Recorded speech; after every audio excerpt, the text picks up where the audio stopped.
Pemirsa, kami hadirkan informasi terkini langsung dari lokasi bencana longsor di Bandung Barat. Sudah ada rekan kami dari Posko Pengungsian, ada Endra Kusuma, serta TKP pencarian korban Cepi Kurnia. Pertama, kami ajak Anda menuju ke rekan Endra Kusuma terlebih dahulu yang berada di TKP. Endra, informasi terkini dari Anda, silahkan. Ya, Ana dan Rehana dan pemirsa Tiwan dapat kami kabarkan dari perkembangan terkini situasi lokasi TKP yang saya berada di sedang berada di atas, terutama nih di Kampung Pasir Kuning ya. Ini berada di tepatnya di RW 11, ada 2 RT yaitu RT 5 dan RT 4. Dan lokasi ini memang lokasi tempat pencarian dari sektor A2 dan B2. Dan sejauh ini pun kalau dilihat dari kondisi TKP memang tadi sempat pagi sempat ada pencarian dan karena hujan begitu deras, ditambah angin, ditambahnya kabut, hingga jam setengah 11 tadi siang dihentikan dan sampai saat ini memang proses evakuasi terhadap beberapa jenazah pun dihentikan sementara waktu dan beberapa petugas tuh memang memilih duduk santai sambil mengobrol, mengopi di lokasi ini.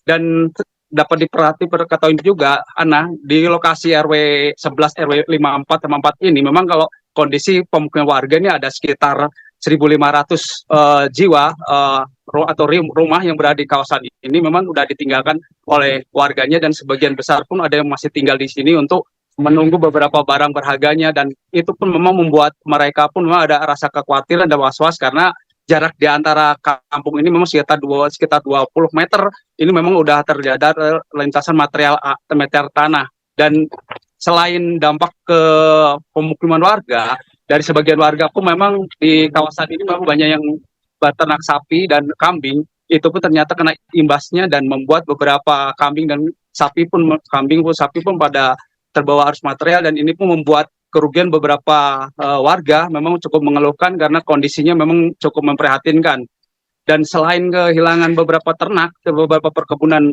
sayuran maupun tanaman terutama tanaman hias pun dari sekian warga yang biasa digunakan untuk sebagai mata pencarian selama ini memang sampai tertutup juga dan harapannya pada pemerintah berharap bahwa kondisi ini untuk warga yang khusus ini mendapat kepastian gimana sih dengan ganti rugi terutama yang berada di zona merah ini untuk digantikan uang 10 juta oleh KDM ini. Mungkin itu yang dapat kami kabarkan dari perkembangan terkini di lokasi.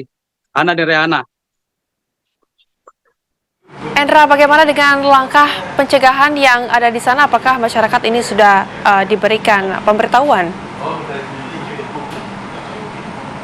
Memang kalau dari sebagian warga memang kendati ada beberapa yang datang ke lokasi rumahnya itu hanya mengecek aja, tapi memang beberapa warga pun memang setelah diberi himbauan karena kalau lihat di situasi sekarang kondisi tanah begitu labil ya dan begitu curah hujan begitu tinggi memang membuat kekhawatiran ada longsoran baru dan ini pun memang membuat sebagian warga pun memang agak ketar-ketir karena situasinya memang cukup berbeda dengan kondisi ini. Dan kalau saya perhatikan di belakang ini kelihatannya beberapa petugas pun udah mempersiapkan selang ini untuk drone dan beberapa untuk kemungkinan besar hari ini karena hujan mulai agak reda mulai dilakukan untuk beberapa proses evakuasi.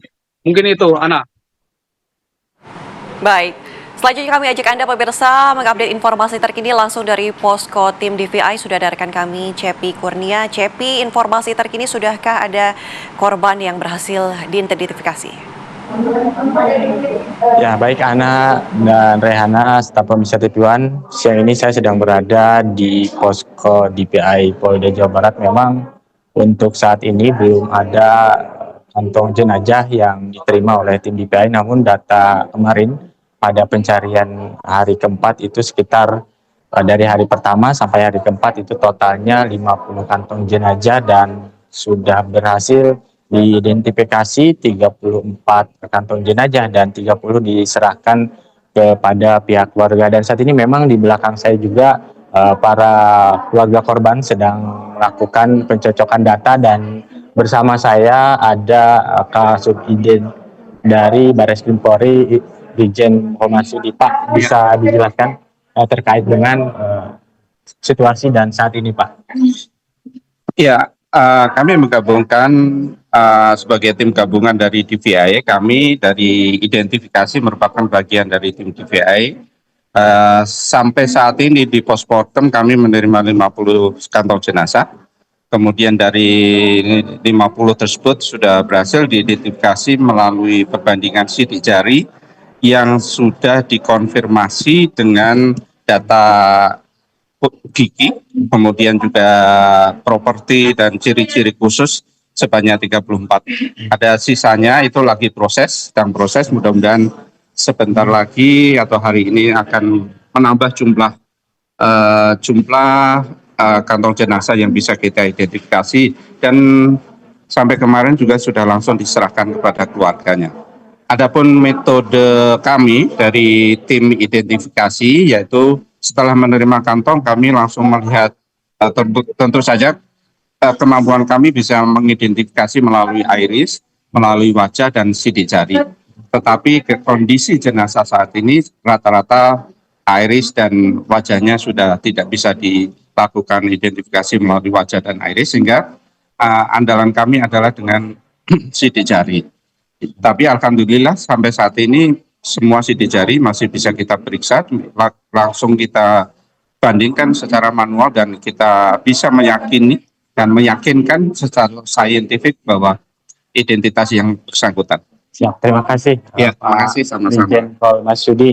Itulah tadi dari Kasubditer terkait dengan kondisi dan penanganan dari tim DPI sendiri, bahwa ada beberapa kendala terkait dengan memang ini sudah cukup lama, hari keempat, dan proses identifikasi perlu dilakukan secara lebih mendalam. Begitu, Ana.